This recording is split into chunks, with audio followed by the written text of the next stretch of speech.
un des ministres d'Emmanuel Macron a voulu encore démissionner. Mais finalement, Emmanuel Macron a fait tout son possible pour que cette dame puisse rester. Sa ministre de la Transition écologique, cette dame était sur le point de démissionner. Emmanuel Macron a fait tout son possible. Pourquoi? Parce que sa démission aurait pu donner la voix à l'opposition de critiquer encore de plus le gouvernement de Macron. Cela aurait été un échec total. Mais finalement, Macron a fait tout son possible pour que cette dame puisse rester. Pourquoi cette dame avait-elle décidé de démissionner? Et pourquoi a-t-elle décidé encore de rester? Ce sont des questions qu'on va répondre. Parce que le Parlement français vient d'adopter une loi. Une loi qui permet désormais aux agriculteurs d'utiliser 2 produits chimiques qui étaient déjà interdits sur le sol français, mais autorisés ailleurs dans l'Union européenne. Et le gouvernement français vient d'autoriser l'utilisation de ces 2 produits. Une autorisation encadrée. Acétamipride et flupiradifurone. Ces 2 produits sont considérés comme un danger environnemental par les écologistes. Donc cette dame, la ministre de la Transition écologique, elle n'a pas digéré ça. Elle dit pourquoi revenir encore sur une loi qu'on avait déjà mis croix rouge. Pourquoi revenir encore sur cette loi? Cette loi, ces produits détruisent l'environnement. Pourquoi revenir encore sur cette loi alors que ça détruit l'environnement? Voilà les points de divergence entre cette dame et le gouvernement français. Et elle fait partie du gouvernement, mais elle s'oppose. Regardons cette vidéo et après on revient.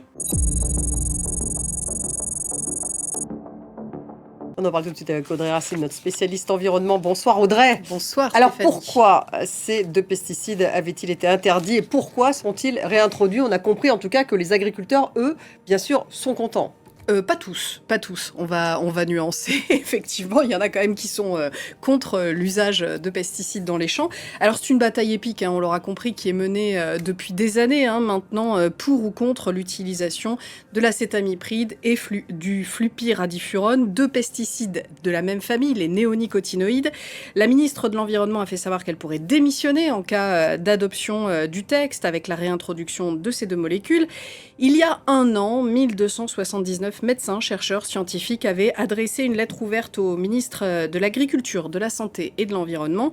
Ils s'inquiétaient déjà, on va le voir, de la réautorisation de l'acétamipride et du flupiradifurone, interdits en France depuis 2016 et qui menaceraient, ce sont leurs mots, à nouveau la biodiversité et la santé humaine. Vous lisez avec moi.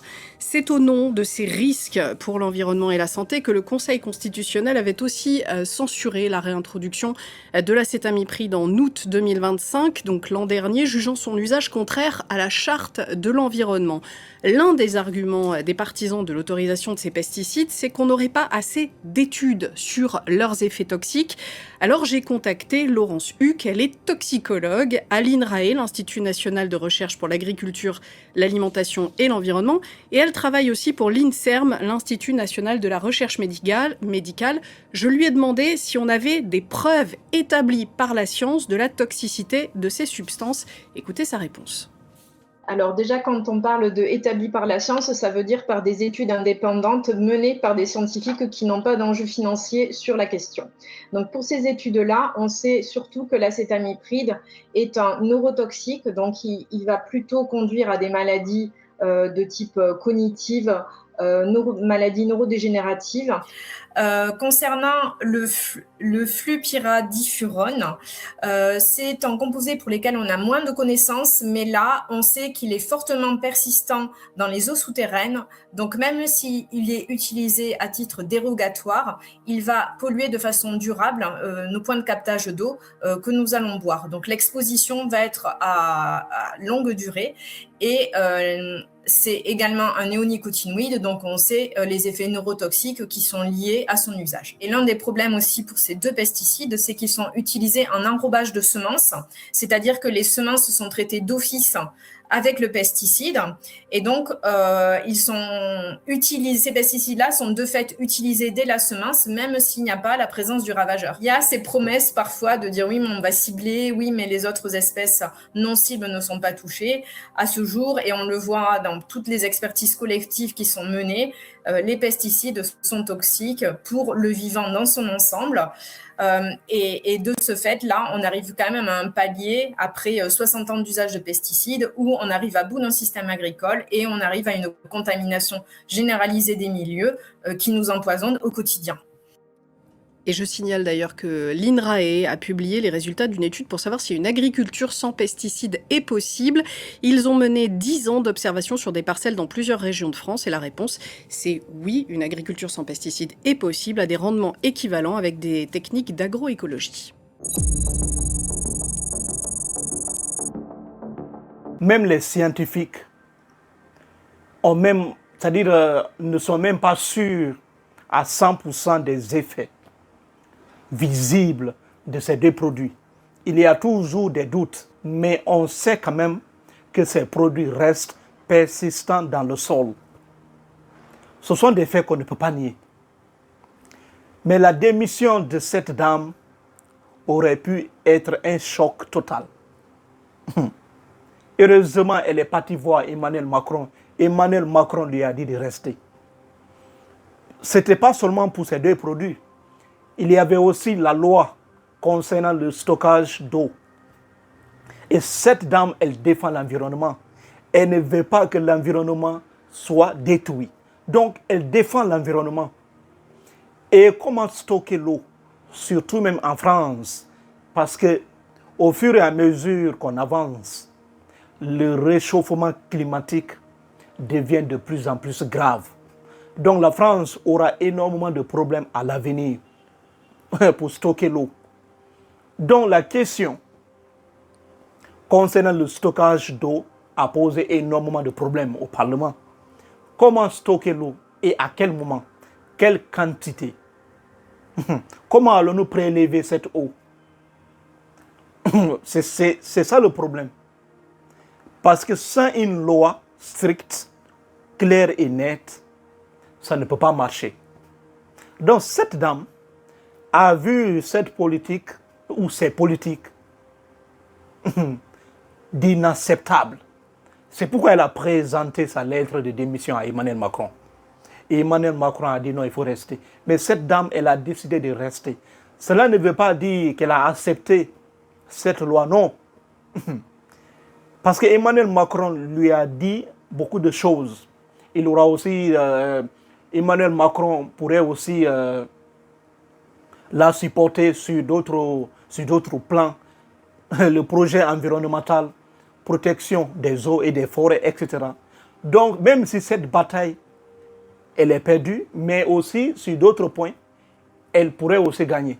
Donc, cette dame, elle n'a pas démissionné. Oui, ses idées sont toujours là. Elle est fidèle à ses idées. Elle n'a pas changé d'idée. Elle n'a pas démissionné, elle est restée pour continuer le combat sur d'autres plans. Donc, cette sortie, l'opposition attendait juste pour que les choses tournent mal et commencer encore à crier. C'est la politique d'Emmanuel Macron. Emmanuel Macron a fait ceci, c'est un échec total. Cela prouve même que même ses propres ministres le désavouent. Cela aurait été un coup de tonnerre total.